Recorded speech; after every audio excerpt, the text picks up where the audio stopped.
हाय मैत्रिणींनो, माझ्या मिनी ब्लॉगमध्ये आपले स्वागत आहे. तर आज मी चालले आहे येरमाळा दर्शनासाठी. दारात निघाले तरी आमच्या सरांचा काय फोन बंद नाही झाला. एकदाचा फोन बंद आणि निघालो आम्ही.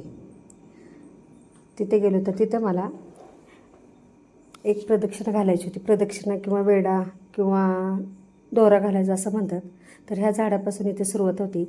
ह्या झाडाला 5 वेळा दोरा गुंडाळून आणि तिथून प्रदक्षिणा घालण्यास सुरुवात होती. तर प्रदक्षिणेसाठी मला अर्धा तास लागला. अर्ध्या तासात प्रदक्षिणा माझी पूर्ण झाली. तर खूप वातावरण छान होतं आणि सकाळी 10चं वातावरण असल्यामुळे एकदम निसर्गरम्य वातावरण आहे आणि आज ऊनही नव्हतं. त्याच्यामुळे प्रदक्षिणा घालण्यास काही वाटलं नाही. आणि शेवट इथे झाडाजवळ होतो तिथेही तो 5 वेळा दोरा गुंडाळायचा आणि तो दोरा तिथेच ठेवायचा. आणि परत गेले मी मंदिरात दर्शनासाठी.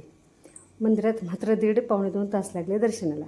तिथून घरी आले तर घरी खूप घाई झाली. आज तुळशीच्या लग्नाची यायला उशीर झाला. त्याच्यामुळे मग काय तुळशीची लग्न लावली आणि फटाकड्या वाजवून थोडासा एन्जॉय केला. तर मैत्रिणींना कसा वाटला मिनी ब्लॉग? तर भेटूया पुढच्या व्हिडिओमध्ये. बाय.